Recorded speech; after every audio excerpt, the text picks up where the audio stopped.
O Grupo Norte de Comunicação recebe o senador Eduardo Braga, do MDB do Amazonas, que foi responsável pela relatoria desse texto tão importante da reforma tributária lá no Senado.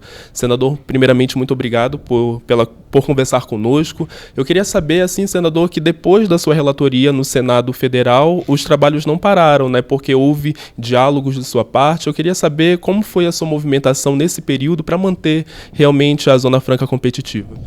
Bem, realmente o trabalho não parou, mesmo durante toda a elaboração do relatório aqui no Senado, a Câmara participou através do deputado Aguinaldo Ribeiro, que esteve presente acompanhando o passo a passo da elaboração do nosso relatório. Bem como os técnicos da Câmara, que estiveram presentes a todo momento. E depois da aprovação pelo Senado da República, do texto aprovado em plenário, as conversas, tanto com o relator Aguinaldo Ribeiro, da Câmara, como com o presidente Arthur Lira, elas não pararam, elas continuaram, até que culminou com uma reunião na semana passada com o presidente Rodrigo Pacheco, o presidente Arthur Lira, o relator Aguinaldo, eu e o presidente Davi Alcolumbre, como presidente da CCJ, e assim foi possível colocar de pé um texto que representa o possível, né? Não é o ideal, claro que não, o Senado defendia algumas matérias que acabaram não constando do texto final, mas a democracia é isso. Existe uma Câmara baixa, uma Câmara alta, uma revisa o trabalho da outra, e no caso desta PEC, que ela teve início de tramitação pela Câmara, a última palavra foi da Câmara, e nós entendemos que o Brasil precisa desta promulgação. Com relação à questão da Zona Franca, eu acho que ficou bastante ajustado o texto. Foi muito bom o que foi aprovado, porque mantém as vantagens comparativas da Zona Franca, todas as garantias constitucionais previstas no artigo 40 foram mantidas, e mais, o IPI permanece como sendo um instrumento para a garantia dessa competitividade na Zona Franca de Manaus, no território nacional. Certo, senador, era justamente isso que eu ia perguntar, que uma das preocupações era justamente essa eliminação da CID pela substituição do IPI. Então, as vantagens comparativas da Zona Franca continuam juntamente com a política de incentivos. A nossa preocupação era tão grande quando da elaboração do relatório, que nós já prevíamos que, enquanto não fosse aprovada a CID em lei ordinária, em lei regulamentar, o IPI permaneceria. Portanto, foi exatamente graças a essa elaboração no texto que foi possível suprimir a CID, por pressão dos nossos adversários de sempre na Zona Franca, que é o pessoal que o governo de São Paulo é o principal líder, mas nós ajustamos a questão do IPI, e quando suprimiu-se a CID, ficou de pé o acordo sobre o IPI, que manterá a competitividade da Zona Franca, não precisa mais de lei ordinária, porque a lei ordinária já existe. Portanto, foi uma conquista muito, mas muito importante, e um dia de grandes vitórias para o Amazonas. Agora, a reforma tributária não se resume à Zona Franca. Ela é uma reforma necessária para o país, porque simplifica a questão tributária, porque ela vai reduzir os custos de produção no Brasil, pela redução da complexidade tributária que o Brasil tem, chama-se até de um manicômio tributário, e porque ela traz segurança jurídica, ela traz transparência, ela tira a cumulatividade dos impostos tanto para a indústria quanto para as exportações, e isso tudo traz vantagens muito importantes para a nossa economia. Certo, senador. Um outro ponto, falando sobre as relações comerciais do país, mesmo do Brasil. Agora a gente percebe que na Argentina houve essa eleição de um representante mais ligado à direita.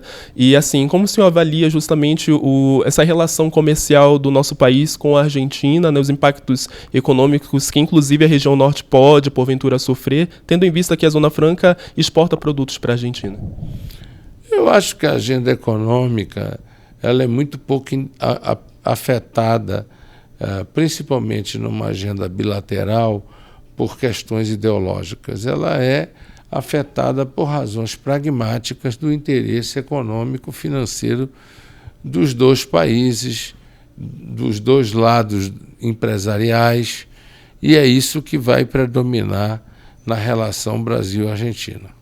Senador, e falando sobre a sua relação com os políticos do estado do Amazonas, recentemente o senhor esteve ali em alguns eventos próximo ao governador do Amazonas, Wilson Lima. Eu queria saber como tem sido assim, a sua proximidade, a sua relação com o governador do estado.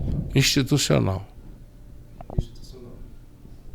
E falando sobre as eleições, né, do próximo ano de 2024, o senhor pretende dar apoio a alguém, ao prefeito atual Davi Almeida, numa possível reeleição?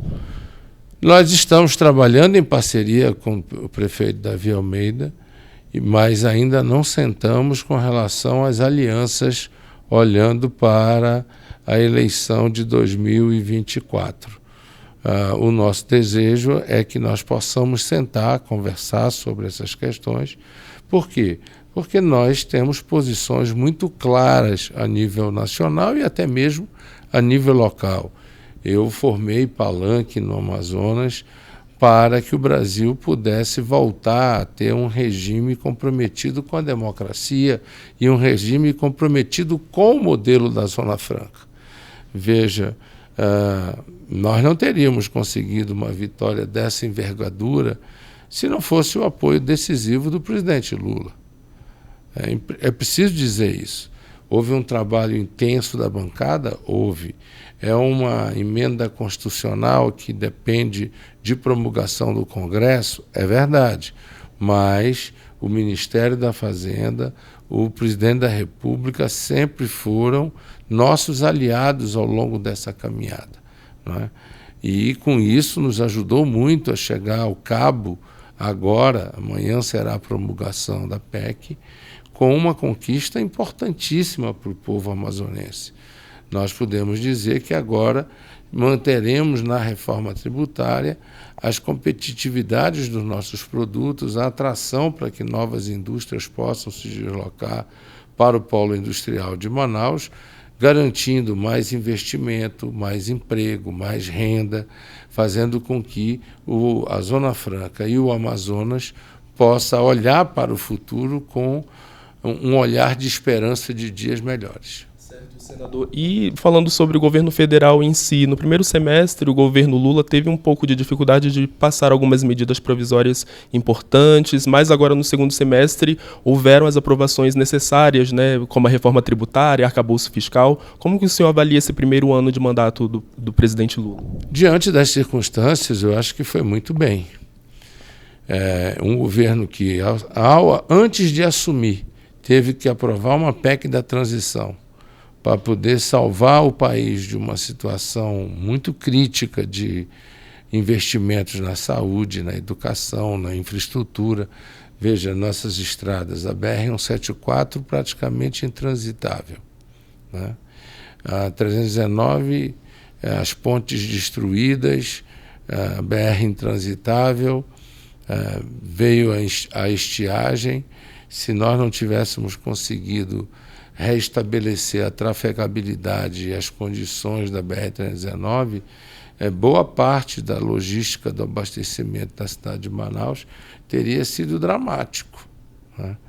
Agora, nós estamos num esforço muito grande com o presidente da República para podermos consolidar o asfaltamento da BR-319, a construção de um novo porto de passageiros e de carga para o interior do Amazonas, o que é essencial para dar dignidade para esse povo da zona rural e até mesmo da capital.